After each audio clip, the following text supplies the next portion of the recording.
Parlons aussi de cette sélection des lauréats guinéens pour des bourses au Maroc. Le programme a fait l'objet d'une réunion de travail entre une délégation de l'Agence marocaine pour la coopération internationale et les responsables du service national des bourses extérieures de Guinée. Les deux parties ont passé en revue certaines conditions liées à l'amélioration de cette coopération. Compte rendu Fatoumata Kourouma. Chaque année, des lauréats du baccalauréat en Guinée obtiennent des bourses d'études supérieures pour le Maroc. À cet effet, une délégation de l'Agence marocaine pour la coopération internationale AMSI est en Guinée pour s'entretenir avec les autorités diplomatiques et éducatives du pays. Principal partenaire de l'octroi des bourses aux étudiants guinéens, l'AMSI a été reçu par les responsables du service national des bourses extérieures SNAB au cours d'une réunion de travail pour redéfinir les termes d'un partenariat qui existe depuis longtemps entre les deux pays. Depuis plusieurs années, on se réunit. On se réunit ici à Conakry pour discuter, examiner les dossiers des étudiants qui bénéficient du quota que le Royaume du Maroc accorde à la République de Guinée annuellement. C'est une bonne tradition.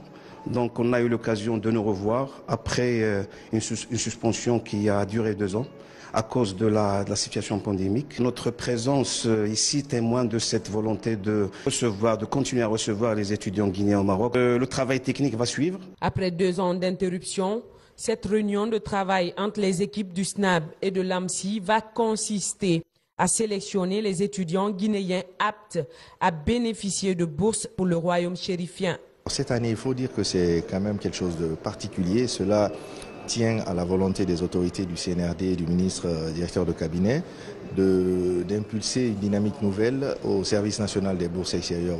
Et cela nous permet d'obtenir, on pense, plus de crédibilité auprès de nos partenaires et plus de bourses. Donc, quand les étudiants partent dans le cadre de la bourse que les pays attribuent, il faut savoir que la Guinée paye ce qu'on appelle un complément de bourse, c'est-à-dire que ce montant qu'on paye, qui des fois retarde, vient compléter quelque chose qui est en place. Cette année, il y a eu quelques échauffourées parce que vous verrez sur la liste des boursiers, rien que sur les bourses ordinaires, les bourses traditionnelles, nous avons économisé près de 300 000 $. C'est-à-dire qu'on a 300 000 $ environ qui partaient dans la nature. Donc ça, c'est des travaux qui ont été faits au SNAB. Il y avait des problèmes à la fois donc, de fictifs, des problèmes de doublons. Le ministre de l'Enseignement technique et de la formation professionnelle a apporté des précisions sur la définition d'autres pistes d'accord sur l'insertion socio-professionnelle des boursiers venant du Maroc et la formation des formateurs en Guinée. Nous avons noté l'arrivée de l'AMSI, qui est l'agence de coopération dans ce domaine-là et qui s'occupe avec le SNAB, le service national des bourses extérieures, de la coordination à la fois des bénéficiaires de bourses, mais aussi de leur retour et de leur insertion socio-professionnelle. C'est donc un plaisir pour nous, en tant que ministre de l'Enseignement technique et aussi ministre du système éducatif, de constater que ces travaux se passent très bien, en toute transparence et dans la plus grande rigueur. Ces travaux de la commission mixte guinéo-marocaine viennent renforcer les liens d'une coopération longtemps existante entre Rabat et Conakry, et ce, depuis toujours. Et puis ce communiqué d'offre de bourse d'études. Dans le cadre de la coopération culturelle entre la République de Guinée et la République arabe d'Égypte, la Direction générale du service national des bourses extérieures informe les potentiels candidats que l'université Al-Azhar Al-Sharif offre 20 bourses d'études à la Guinée pour l'année académique 2022-2023. Les documents à fournir pour cette offre sont les suivants. 2 formulaires à retirer au service national des bourses extérieures. Diplôme de fin d'études secondaires bac légalisé par le ministère des Affaires étrangères et l'ambassade de la République arabe d'Égypte en Guinée.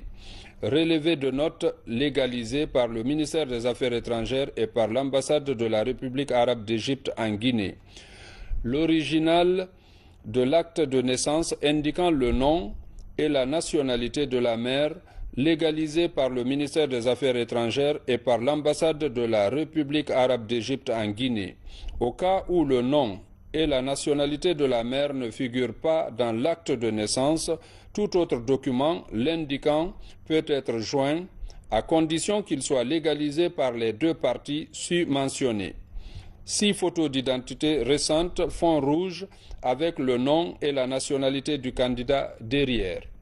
Une copie claire et lisible du passeport. Un certificat de bonne conduite délivré par l'entité de désignation du candidat. Un certificat médical homologué par le ministère de la Santé de la République de Guinée. Une attestation de l'autorité guinéenne compétente confirmant que le diplôme obtenu par le candidat désigné lui permet d'intégrer les universités guinéennes. Les candidats doivent soumettre les documents cités ci-dessus exclusivement au Service national des bourses extérieures, Boulbiné, Cité des Nations, Villa numéro 7, commune de Kaloum, Conakry, République de Guinée, téléphone 224 623 09 23 23. La date limite du dépôt est fixée au 12 août 2022, signé le directeur général, M. Kamara Mohamed Bamba. Dans l'actualité encore, le ministre délégué à la présidence chargé de la défense nationale s'est rendu au chevet des agents des forces de l'ordre grièvement blessés hier jeudi pendant le maintien d'ordre suite à la manifestation du FNDC. Les forces de l'ordre